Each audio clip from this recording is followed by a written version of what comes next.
Bem, por fim, falando um pouco mais de outras teorias do Mises, então a gente entrou nessa questão principal, que é a praxeologia, a teoria da ação, que é a grande contribuição do autor. Outras contribuições, ele vai relatar na sua obra, então, que a economia é algo dinâmico, ou seja, as situações estão em constante mudança, e não há um equilíbrio estático nesse sentido. A economia ela pode estar em equilíbrio em dado momento, mas com certeza as ações irão mudar, e haverá um ponto de equilíbrio que não necessariamente será alcançado novamente. Isso quer dizer o seguinte: a economia não é uniformemente circular, as coisas mudam, os desejos mudam, as demandas mudam. Então os equilíbrios vão se alterando. Além de tudo isso, esse é o lado real da economia, é claro, a própria questão da oferta de moeda vai afetar a economia, vai afetar os investimentos de diversas formas. Então a economia está sempre dinâmica, não há um ponto de equilíbrio estático dentro da economia. Né? Então não é possível calcular porque a todo momento o equilíbrio está mudando. Nesse sentido, então, por isso que ele vai apresentar que o livre mercado seria a melhor opção, porque o livre mercado estaria sujeito aos ajustes mais rápidos. Bem, se o vendedor vê que ele não vende uma mercadoria a preço X, porque o preço não tem demanda, então ele vai vender por um preço inferior. E ele vai ajustando isso conforme a demanda, e é por isso que o mercado seria eficiente para o autor. Né? Ele vai ajeitando essa dinâmica econômica, o equilíbrio vai se moldando. Né? Então a economia sempre teria essa tendência ao equilíbrio, mas o equilíbrio está sempre mudando, então pode ser que a economia nunca chegue ao equilíbrio, ou pode ser que a economia passe pelo equilíbrio, mas depois se divirjam e se aproximam novamente, porque as coisas são dinâmicas na sociedade. Outra grande crítica é o cálculo econômico sobre o socialismo. Então, bem, a gente pode criar um grande dilema histórico, né? Um grande debate. O grande foco do Mises contra outro autor ou contra outra escola é contra Marx e o marxismo. Bem, enquanto Hayek está mais nesse debate com Keynes, Mises está focado na questão de combater as economias planificadas, o socialismo e essas coisas. Por quê? Principalmente a gente pode atrelar isso à história do próprio Mises. Ele nasceu na Áustria, a Áustria foi invadida pelos nazistas, uma economia, um estado totalitário, né?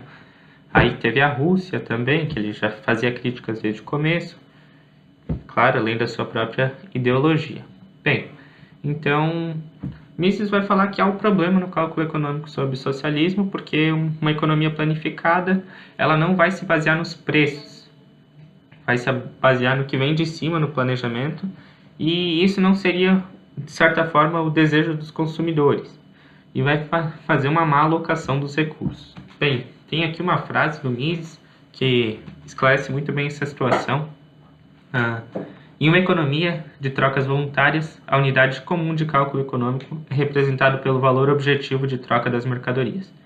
Isso gera uma vantagem tripla, que são possibilidades de cálculo econômico, apesar das valorações subjetivas de cada indivíduo, a capacidade de alocação eficiente dos recursos, tal que atividades lucrativas permaneçam e atividades não lucrativas cessarão, e a valoração dos bens segundo a predominante unidade de troca monetária. Bem, a teoria do valor advinda do trabalho, por sua vez, não pode lograr a mesma compreensão, pois ela desconsidera diferenças de trabalho que podemos facilmente ver pelas diferenças de capacidade e destreza entre indivíduos. Bem, então, além dessa questão do cálculo econômico, que é feito através de trocas voluntárias, e do preço, né, ou seja, o valor objetivo de troca, ele também vai fazer a crítica ao valor trabalho, como a gente viu anteriormente. Bem, essa questão do valor utilidade é algo muito comum dos utilitaristas, né? Utilitaristas marginalistas. E, bem, ele vai dar continuidade a essa visão, e não cabe nesse momento trazer os outros aspectos que o autor traz que acabam sendo, de certa forma, uma pequena continuidade só do que os outros autores como Menger, Walras e Jevons trouxeram, mas principalmente o Menger. Bem, a teoria regressiva da moeda também é algo tratado por Mises. Ele vai dizer que o surgimento da moeda e seu valor vai diferir de outros bens, porque aqui sim ele vai utilizar do componente histórico no valor da moeda, que seria a única coisa que teria, o único bem que teria esse componente. Por quê? O que ele vai fazer? Ele vai dizer o seguinte, a teoria regressiva da moeda, no caso. A demanda por moeda no tempo t tem relação com seu valor em t-1, e a demanda em t-1 com o valor em t-2, e assim por diante. Ou seja, o valor da moeda hoje, a demanda por moeda hoje, no caso, tem sempre relação com a moeda ontem. Tendo relação com o valor da moeda ontem, a gente sempre vai voltando para o passado. O passado cada vez vai explicar a demanda por moeda hoje.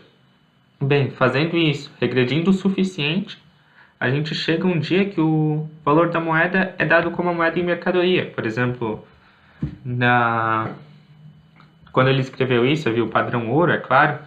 Então, regredindo assim, até que o próprio ouro fosse só mercadoria e não um meio de troca. Então, vai ter esse componente histórico dentro do valor.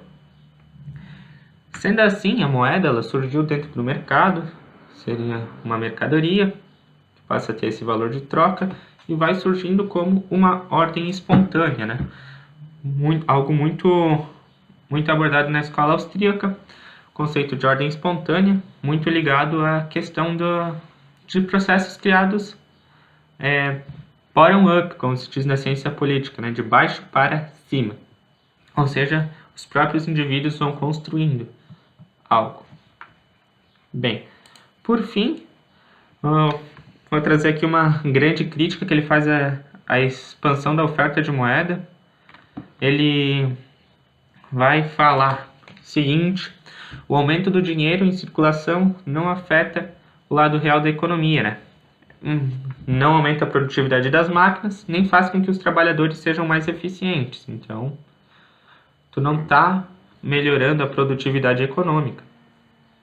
A única coisa é que o dinheiro pode fazer com que novos investimentos sejam feitos, mas investimentos que não há uma contrapartida na poupança, não é um investimento identitário, é um investimento artificial, e isso vai deslocar a taxa de juros de mercado com a taxa de juros originária, que seria uma espécie de taxa de juros natural para o Mises.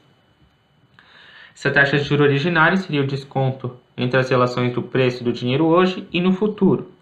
Sendo assim, com essa inserção de oferta monetária, seja por impressão de dinheiro, seja por diminuição do compulsório, seja por expansão de crédito via governo, vai acarretar na inflação. E no período de tempo, logo, o produto vai estar equalizado e a inflação vai estar maior. Então, isso vai ser parecido com a ideia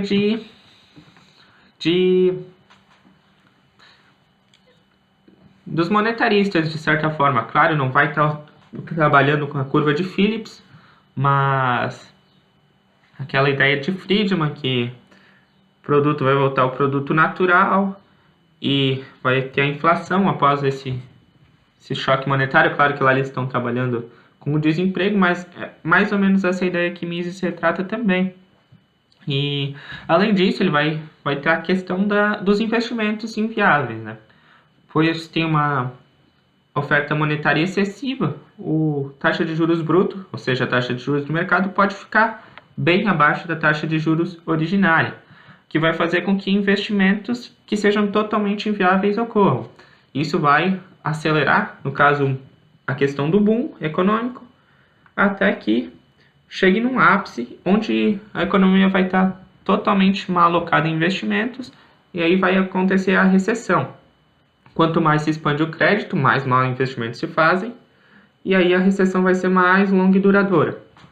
Bem, essa é a questão do ciclo econômico da escola austríaca e também é muito bem representada por um sucessor de Mises, o próprio Murray Rothbard, que tem um livro sobre a grande recessão americana, e ele explica muito bem isso, essa questão da expansão monetária, expansão de crédito, e é um livro muito importante também da escola austríaca, e vai fazer uma grande síntese dessa teoria analisando um grande caso, né? Então, esse seria o grande conjunto do pensamento do Mises: praxeologia, a crítica ao cálculo econômico sobre o socialismo, a expansão da moeda, a própria questão da metodologia econômica, que é algo bem diferente dos outros economistas, bem como também a teoria regressiva da moeda. E é isso, além de outros grandes fatores. Ele vai trazer uma sistematização diferente a esses assuntos e vai fazer a grande obra magna da escola austríaca.